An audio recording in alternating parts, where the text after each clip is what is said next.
नमस्कार, द देसी अड्डा पर आपका स्वागत है। मैं हूं राकेश तिवारी। देखिए, आज हमारे साथ हैं सिवान जिला पूर्वी के प्रवक्ता दिलीप कुमार सिंह, बीजेपी के कट्टर नेता और पुराने कार्यकर्ता दिलीप कुमार सिंह से आज हम बात करेंगे कि महाराजगंज और गोरियाकोठी में बीजेपी का पूरा समीकरण क्या है। 2025 के चुनाव को लेकर जो शंखनाद हुआ है और उसमें जो एनडीए ने ये दावा किया है कि 225 सीटों पर जीत हासिल करेंगे, ऐसे में महाराजगंज और गोरियाकोठी सीट बड़ा महत्वपूर्ण हो जाता है। और जब यहाँ पे महागठबंधन के एक से एक दिग्गज प्रत्याशी चुनावी मैदान में है, वैसे में बीजेपी के पास क्या रणनीति है, इसी पर बातचीत होगी और बीजेपी की अंदर जो घमासान छिड़ा है उस पर भी बात करेंगे। तो दिलीप जी, सबसे पहले आपका स्वागत है। आपके चैनल को भी मेरे भारतीय जनता पार्टी की तरफ से, सिवान पूर्वी जिला इकाई की तरफ से आपके चैनल को भी स्वागत, आपका भी स्वागत, आपकी टीम का भी स्वागत। अच्छा, ये बताइए कि हमारे जो दर्शक अभी देख रहे हैं यहाँ पे, वो दर्शक ये जानना चाहते हैं कि क्या सिवान जिला भाजपा पूर्वी के अंदर संगठन विस्तार के बाद कोई घमासान है? ऐसा नहीं है, और मैं ये कह सकता हूँ कि भारतीय जनता पार्टी जो है वह कार्यकर्ताओं की पार्टी है। और चाहे वो कितने भी बड़े पद पर कोई क्यों नहीं हो, वो चाहे देश का प्रधानमंत्री हो, चाहे वह मुख्यमंत्री हो या हमारे राष्ट्रीय अध्यक्ष हो, वह पहले भारतीय जनता पार्टी में कार्यकर्ता है, तब वह दायित्व पर है। यहाँ पद नहीं होता है, यहाँ दायित्व होता है। कहा जाता है कि सिवान पूर्वी में आजकल गुटबाजी बढ़ गई है, कई गुट के नेता हैं। सिवान में अक्सर कई तरह के विवाद सुनने को मिलता है, कहाँ तक सच्चाई है? देखिए, यह अगर आप मुझसे सवाल करते हैं तो भारतीय जनता पार्टी में हर व्यक्ति मन में किसी के प्रति कुछ हो सकता है, लेकिन वह भाजपा के लिए काम करता है और वह भाजपा के लिए वो काम करता है और एकजुटता के साथ, पार्टी के समर्पण के साथ वो काम करता है। इसलिए हम इसे गुटबाजी नहीं मानते हैं, हम इसे प्रतिस्पर्धा मानते हैं कि हम एक दूसरे से आगे कैसे निकले, इसके लिए हमें कंपटीशन होता है और हम अपना काम करते हैं। अच्छा, देखिए, यहाँ पे बीजेपी भी चुनाव लड़ने की दावेदारी ठोक रही है। जनता दल यूनाइटेड की ये सीट है, आप क्या चाहते हैं?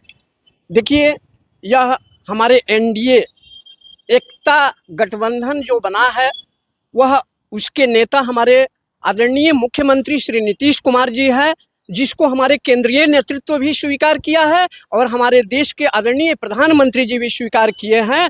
तो हम अपने गठबंधन के जो हमारे वरीय नेता हैं, जो हमारे प्रदेश स्तरीय नेता हैं, हमारे केंद्रीय नेता हैं, वह तय जो करेंगे हम उसके साथ हैं। इसके पहले भी हम उसके साथ थे, आज भी उसके साथ हैं।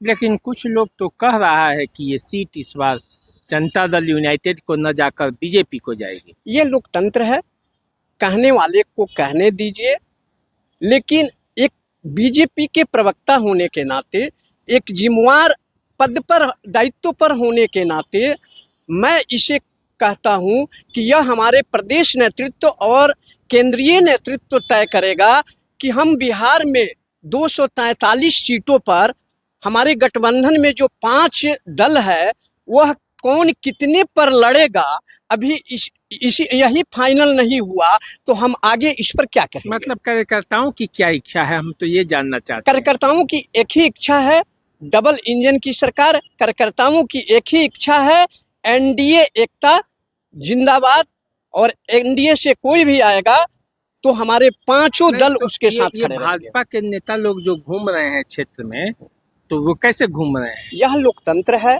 लोकतंत्र में हर व्यक्ति का यह आशा राजनीति करने वाला का होता है कि हमको भी अवसर मिले, हमको भी अवसर मिले, लेकिन यह तय जो है हमारे केंद्रीय नेतृत्व और प्रदेश नेतृत्व जो करेगा वो सबको मानना होगा। अच्छा, ये बताइए कि गोरियाकोठी में पार्टी का क्या हालचाल है? हम गोरियाकोठी सीट आज भी हमारी मजबूत सीट है, कल भी हमने वहाँ से चुनाव जीता था, और आज तो बदलाव ये हुआ है गोरियाकोठी में कि आप राकेश जी जानते हैं कि जिस समय हम पिछला चुनाव 2020 का हम चुनाव लड़े और उस चुनाव में हमारे कई गठबंधन के साथी जो आज हैं वह हमारे विरोध लड़े थे, हमारे विरोध प्रत्याशी लड़ाए थे। और आपको याद होगा कि यही महाराजगंज जहां से हेम नारायण शाह एनडीए के प्रत्याशी थे, यहाँ उपेंद्र कुशवाहा के पार्टी से देवरिया पंचायत के मुखिया अजीत आजादी जी लड़े हुए थे और उन्होंने 5500 वोट काटा था। और यहाँ से लोजपा के उम्मीदवार लड़ा था जो 18,000 वोट काटा था। और हमारी एनडीए का उम्मीदवार जो है मात्र 1600 वोटों से चुनाव हारा हमारे यूपीए के उम्मीदवार से, कांग्रेस उम्मीदवार से। तो हम तो ये स्पष्ट रूप से कह सकते हैं कि चाहे यह सीट पर जो भी एनडीए प्रत्याशी लड़ेगा उसकी जीत सुनिश्चित है। और हमारे पुराने जो पूर्व के सांसद हैं प्रभुनाथ बाबू, आज वो भी हमारे साथ आ गए हैं, आज उनका परिवार भी हमारे साथ आ गया है। तो सारण प्रमंडल और बिहार में उनके आने के बाद एनडीए और मजबूत हुआ है।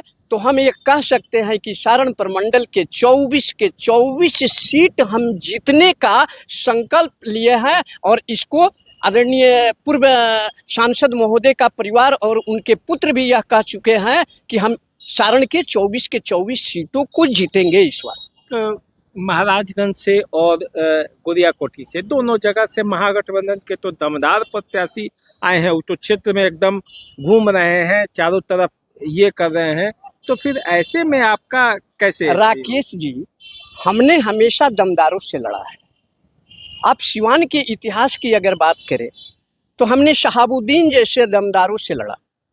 हम जब महाराजगंज यहाँ भारतीय जनता पार्टी 2014 में लोकसभा लड़ी तो हम किसी बड़े मजबूत उम्मीदवारों से लड़ा।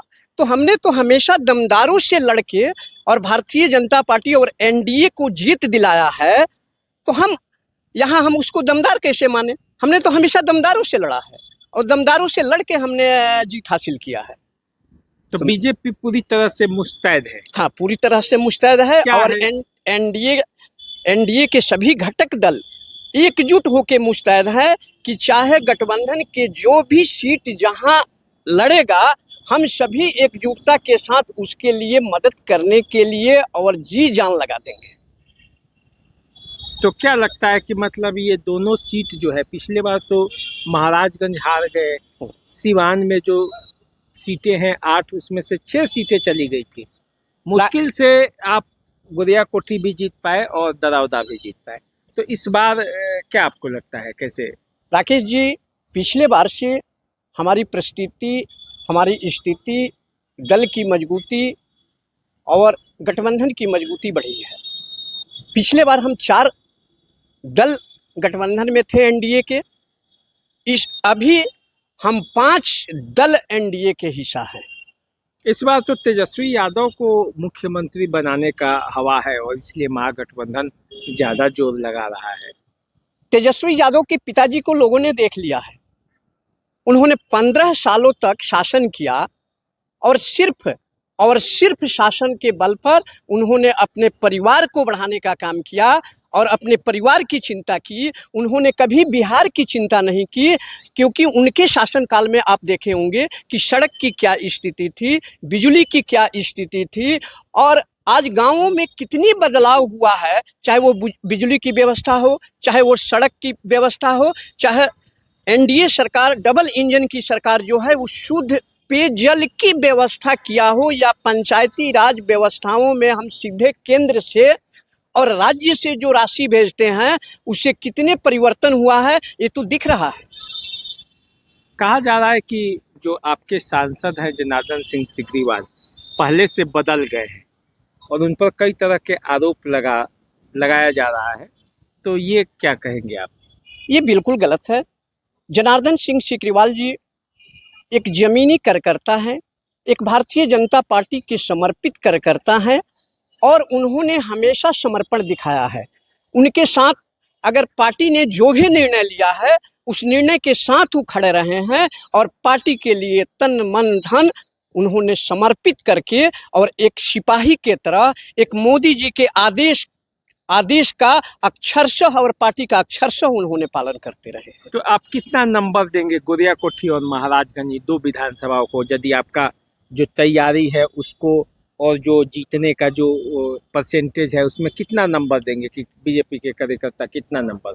बीजेपी का नहीं, एनडीए का। हाँ ठीक है, एनडीए आप का ही मतलब। बीजेपी का कार्यकर्ता नहीं कर आप रहे हैं। एनडीए हम का ही। एनडीए की लड़ाई लड़ते हैं और हम यहाँ हमेशा जो है वह 51% वोट के गणित पर हम चुनाव लड़ते हैं, क्योंकि भारतीय जनता पार्टी जो है वह बूथ जीतो चुनाव जीतो की रणनीति पर वह काम करती है। इसलिए मेरा बूथ सबसे मजबूत, वो चाहे देश का प्रधानमंत्री क्यों नहीं हो, उन्हें अपनी बूथों की चिंता करनी होती है। जिस बूथ के वो मतदाता होते हैं उस बूथ की वह चिंता करते हैं, और यह सिर्फ और सिर्फ अगर ऐसा होता है तो वह भारतीय जनता पार्टी और एनडीए के कार्यकर्ताओं के आपसी सामंजस्य जो है, आज तक इतने लंबी किसी भी पार्टी का गठबंधन नहीं रहा जो भारतीय जनता पार्टी ने यहाँ एनडीए के रूप में। आपको संस्मरण होगा जब 2014 में हम नरेंद्र मोदी के नेतृत्व में जब हम चुनाव लड़े, उसमें भारतीय जनता पार्टी की पूर्ण बहुमत थी।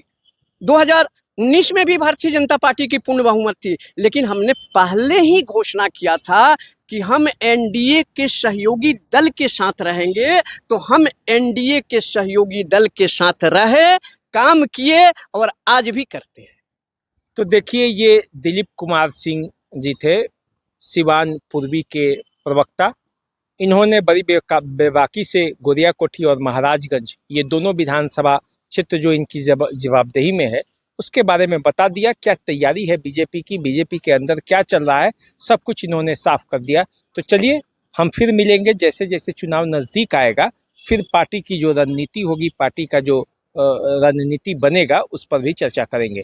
तो अभी हमारे साथ बने रहिए, देखते रहिए देसी अड्डा। चैनल को सब्सक्राइब कर लीजिए, फेसबुक इंस्टाग्राम पे हमें फॉलो कीजिए। नमस्कार।